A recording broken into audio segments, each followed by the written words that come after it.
What's up, Planeswalkers? It's your boy K-Dog, back in Historic with a janky little best of one list. So we got a Sultai, we're building around Hapatra and the -1 counter synergy that we got. Obviously it's not a very strong mechanic, but it's a very fun mechanic in a janky sort of way. And so this is just kind of another take on that. So the main idea here is Hapatra, just to remind anybody, is a 2-mana 2/2. Whenever she deals combat damage to a player, we're going to put a -1/-1 counter on target creature. And whenever one or more counters are put on a creature, you get a 1/1 snake token with Death Touch. So just do keep in mind, doesn't matter how many counters are put on that, just for the single instance, you get a single snake token. So you put 2 -1/-1 counters on a creature, you just get the one single snake. We're going to pair that with Soul Diviner. So obviously a lot of these creatures will come in and they'll put counters either on themselves or maybe some other creatures that you control. Well, Soul Diviner is a way for us to kind of negate that by removing that counter and drawing us a card at the same time. So 3 copies here because they don't quite work in multiples, and blue is we're literally just splashing blue for Soul Diviner.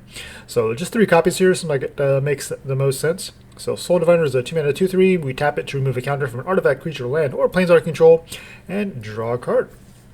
So we're going to pull those -1 counters off our own creatures, draw a card, and make our creatures just a little bit better.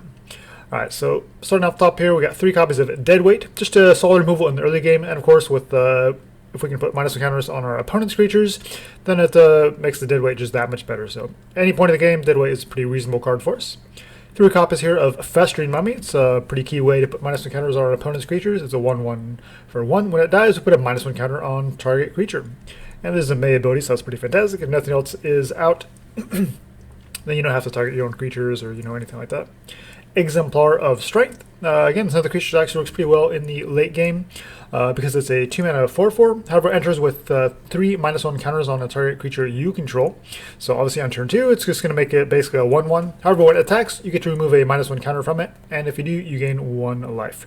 So basically it's going to come down as a 1/1. You're going to attack, remove a counter from it, make it a 2/2, and gain a life. So not bad. We also have 2 copies here of Assassin's Trophy and 2 copies of Maelstrom Pulse. Just kind of a catch-all, kill anything. Obviously, Trophy has the upside of being an instant speed. Pulse has the upside of being able to destroy potentially multiple permanents with the same name. 4 copies here of Baleful Ammit. It's kind of one of the stronger creatures with a -1 counter synergy that we have access to. It's a 3-mana 4/3 lifelinker, and when it comes down, we put one -1 counter on the creature you control. I'm going to 1 copy here of Bala Ged Recovery. Just trying to take advantage of some of these new Zendikar spell lands here, and just trying to give our deck a little bit more of a grindier aspect to us. So we can kind of maybe pull one of our creatures back, a Festering Mummy or a Deadweight, something like that, out of our graveyard, and just kind of give us a little more late game. 2 copies here of a Defiant Greatmaw. When it comes down, put 2 -1 counters on the target creature you control, and whenever you put 1 or more counters on the Greatmaw, you remove a -1 counter from another creature you control. So you put those counters on your Greatmaw as a 3-mana 4/5. It comes down to 2 -1 counters on it. We get to remove another counter off of one of your other creatures. So kind of nice little bit of synergy there. And of course, you're going to be triggering your Hapatra the whole time. And Obelisk Spider as well, just kind of the best thing you can be doing with the -1 counter synergy. And just do Hapatra as a 3-mana 1/4 reach, so it's okay for its stats and everything. But the real shine here is whenever you put 1 or more -1 counters on a creature, each opponent loses 1 and you gain 1. So we're just trying to get through for some incremental drainage like that. And of course, when the spider deals damage to your creature, you put a -1 counter on that creature. Hagra Mauling, kind of the same thing as the Bala Ged, but obviously it's just a better card all around because it can be removal as well. A couple copies here of Rankle, just giving the deck a little bit more of a different look here with the hasty threat. Obviously Rankle is pretty kind of ups the power level just a little bit, and all 3 modes are certainly relevant for us because we're kind of a aggro-y list in a way. Not in the traditional sense, obviously, but we have lots of cheap creatures. We're going to be kind of flooding the board a little bit and trying to apply pressure that way. But obviously with those snake tokens, we can obviously take advantage of each player sacrifices a creature part pretty nicely. And of course the card draw as well is going to be something we'll be looking at. 2 copies here of Crocodile of the Crossing. It's kind of around at our top end here. It's a 4-mana 5/4 with haste. Pretty solid. When it does come down, you have to put a -1 counter on a creature you control. But if you have like a snake token or something like that, you can just put the counter on that and you have a 4-mana 5/4 haste. So that's a pretty solid body. Final here, we have 2 copies of Nissa of Shadowed Boughs. I was looking at some different things here, even like the Amonkhet remastered Nissa, but I just feel like a Nissa here of the Shadowed Boughs is a little bit better. Obviously, the -5 is something we can take advantage of because we have lots of creatures here on 1, 2, 3, and even 4 that we potentially get back, and then they come back with plus counters on them.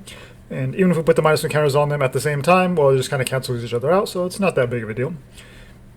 And just giving us more of a go-wide look with turnaround lands and their creatures with a menace as well, in addition to all of our other cheaper creatures and potentially snake tokens and things like that. Alright, mana base here for Watery Grave, for Overgrown Tomb, just the one Temple of Malady since we are mostly green-black, 4 Woodland Cemetery, 4 Breeding Pool, and then all 4 of the Triomes. Yeah, no sideboard here because they're just doing a little janky best of 1. Alright, against Wicked Sid.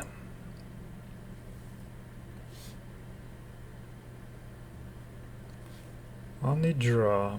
I mean, any third land here within 3 draws, and we got the creature or a couple removal spells, and some pretty powerful 4-drops here as well, so we'll give it a try. Alright, Triome, perfect. So now we have Greatmaw on 3, if nothing else. Opponent on blue-white cycling. They're just going to do nothing. We'll drop the Soul Diviner, I guess. Okay, they're a Flyers deck. That's interesting. Need to kill that at some point, but I kind of want to just get another creature, get a creature down first. Obviously, no reason to attack here. They got a 2/3, we got a 2/3. We'll draw a card though. Guard Mage. Okay, so not like a aggro Flyers, more of a mid-range Flyers.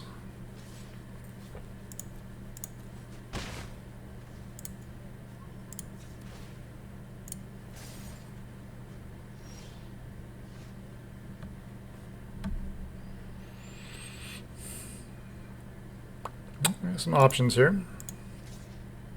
We're just attack, see if they want to make this trade. We do gain 4 life. Either way.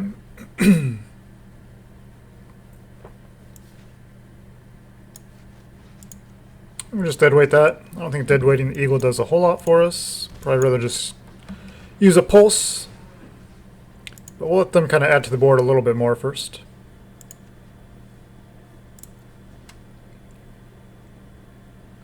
If there's more of a mid-rangey build and they have bigger creatures, like maybe like a Lyra Dawnbringers or Baneslayer Angel, anything on the higher on the curve, then probably want to save the Pulse for that. And even the Nissa as well, if they don't leave enough things back on defense. Well, now we are incentivized to kill their Guard Mage, so that's kind of annoying. So I guess they are more of an aggro list, but they top out with the Guard Mage. They have 1 blue mana and they get to draw a card. That's not ideal, so now we have to unfortunately kill this, or try to kill this Guard Mage with the Staggering Insight on it.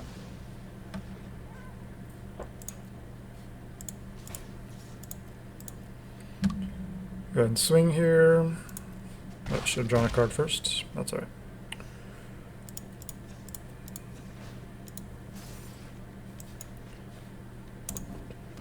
I got Soul Diviner number 2 down, I guess. Alright, so up to 5 lands, a couple 4-drops, and another kill spell. So do you have a Dream Trawler with 3 cards in hand? Alright, well, good game. Dream Trawler, not going to beat that.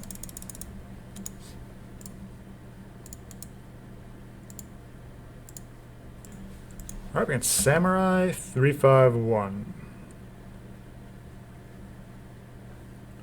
Guess we can keep this.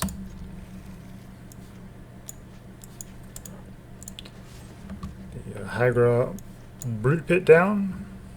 We'll probably just play this Breeding Pool untapped. There we go, another land. Hapatra, and we can either trophy or Greatmaw here. Probably just a Greatmaw. Make a snake.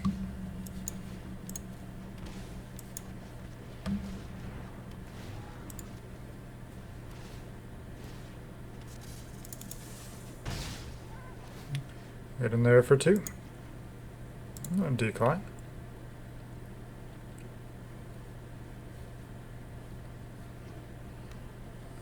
But on Abzan, they got all the basics. Sworn Companions. Well, they can double block, I guess.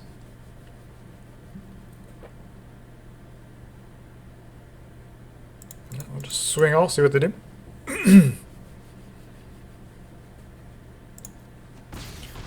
Just take it. Okay. Not sure I understand that. Play the Bala Ged, we have nothing in our graveyard. And then we have a Mauling, Crocodile, or Trophy open to us next turn, so we're in a pretty good spot. Nissa gives them Vigilance.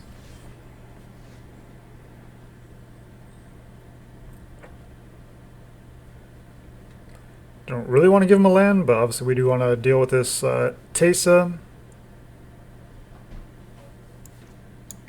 I think we got a Trophy and Soul Diviner here. And then we have the Mauling or a Crocodile for next turn. Okay, opponent decides they've too far behind. Cool. Alright, against Demi-Dog.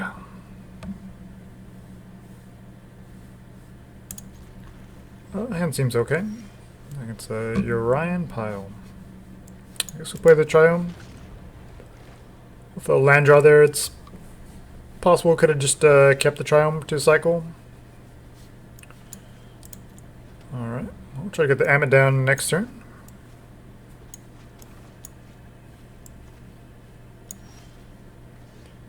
Opponent on Espers. See if the Spider resolves. It does. Expel from Orazka. Okay. Not a card that sees a lot of play. Opponent's deck kind of all over the place. Try to get the Hasties in there.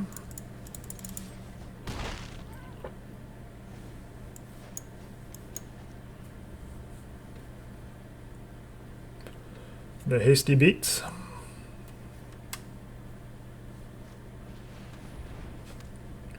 I'm just going to have Teferi's Aegis Insight. Sure. Gaia's Blessing, you got it. Alright, swinging 8 here. Kind of need a board wipe. Does our opponent. So we got 6 next turn, so we'll Obelisk Spider plus Ammit. And we drain for 1. Gilded Lotus. Okay.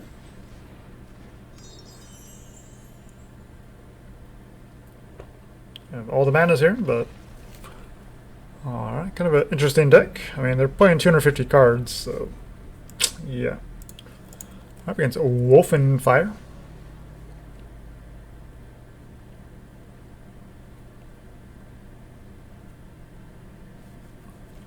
The hand seems okay. Just Temple, look for a third land. It is a land. Let's drop our Soul Diviner here, I guess.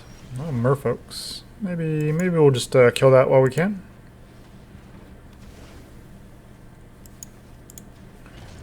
Play our Triome. Yeah, another one.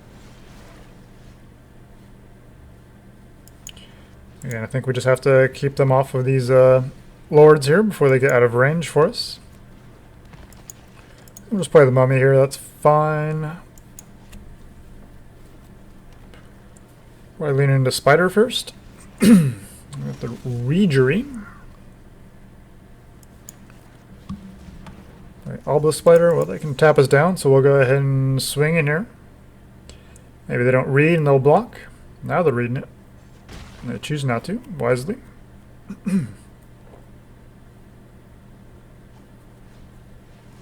All 3 Merfolk Mistbinders. 3 out of 4 anyway. Plus the Reedry is a Merfolk Lord as well. So just kind of a straight up Merfolk aggro list, looks like so far. Let's play the Greatmaw.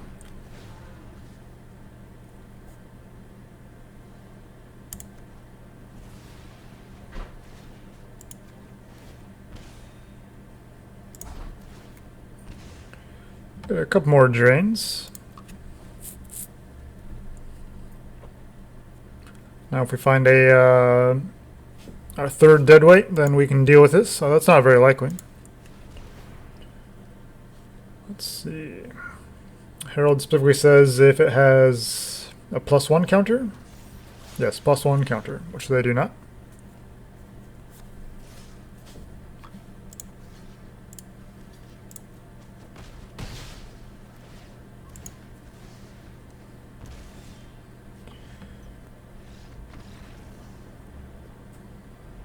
Okay. I guess they weren't ready for the Obelisk Spider there. Alright, against Immortal Zod.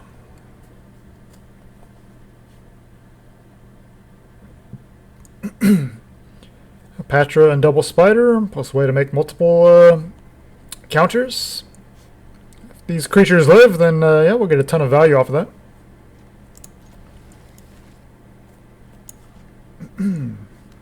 Oh, against Rakdos.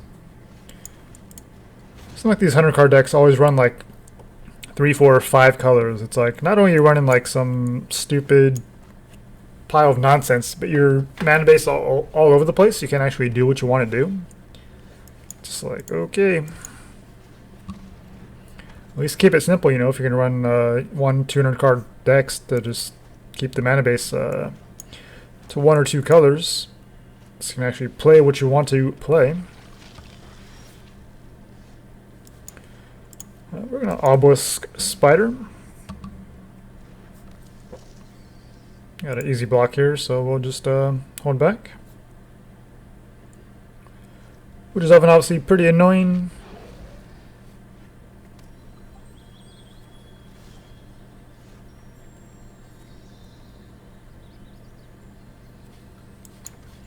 We kind of have to deal with that Mayhem Devil.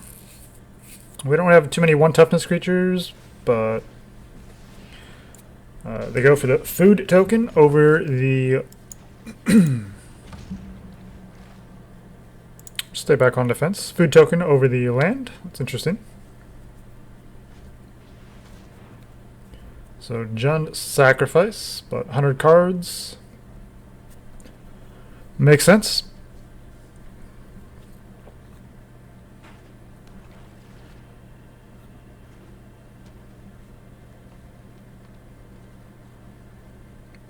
Certainly there's no shortage of cards that synergize with this strategy, but I don't know if jamming them all in the same deck is the way to go.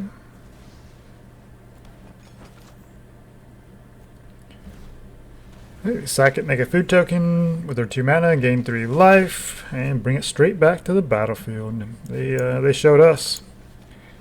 They showed us. Put them all in the Exemplar. Get those sweet spider drains. Yeah, no reason not to attack here.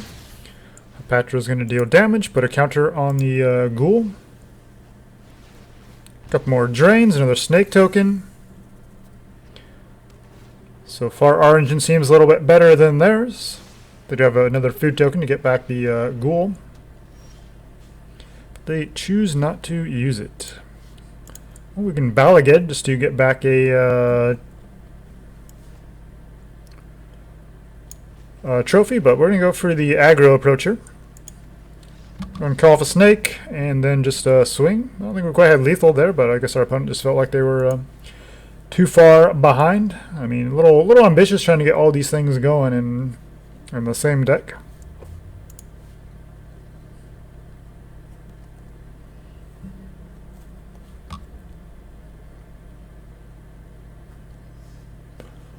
Alright, well, all those matches were super fast, but I think it was a pretty reasonable showcase for kind of what the deck wants to do or is trying to do, so probably just wrap it up there. Go back to decks. Yeah, so just using that, trying to use the minus counter synergy to draw cards with the Soul Diviner. Hapatra is pretty sweet. You want to keep her alive, but obviously not cards that see a whole lot of play. So if your opponent doesn't read it and respond appropriately, you can certainly get them if they don't block, and then you can end up killing their 1/1 creatures or whatever anyway. And then of course with the Obelisk Spider, nice value. Nissa, didn't get to showcase her there, but obviously you know, with your Festering Mummies and things like that that can potentially die off in the early turn, especially if you end up having to block with them. And you just get them back with Nissa and just keep going with the -1 counter synergy and maybe just drain out your opponent. Some pretty sweet things you can do here. Yeah, so kind of trying to ride that fine line between kind of being aggressive with kind of adding a bunch of creatures early on and then taking advantage of Hapatra making snake tokens to kind of help you go wide a little bit as well, or always having you know, creatures back on defense while you're maybe attacking with other things, and then having some hasty threats at the top end. But there's also kind of a grindier aspect where you can just kind of sit back and you don't have to attack in too much, and just kind of drain out your opponent with Obelisk Spider triggers. Just kind of slowly build up your snake tokens and try to go wide that way. There's definitely a lot of different things you can do with this kind of -1 counter synergy. Obviously, I've explored it a couple times before, and if you enjoy that kind of mechanic, then this is kind of another look at that. Some more options that you can do. Obviously, Nest of Scarabs is a pretty fun one to play around with as well, but we already tried a build around that. So this is kind of a take on a more aggro-y version with some you know, top end hastier threats. And then, but also with like the Soul Diviner for giving you a little bit more card advantage as well. Because a 2-mana 2/3 isn't like a terrible body. You can maybe start attacking in with in the earlier turns against certain slower opponents. And then, of course, it's just card advantage to dig for more creatures removal or whatever. So yeah, fun little list here. So thanks for watching, guys. Till next time, make sure you jank with purpose.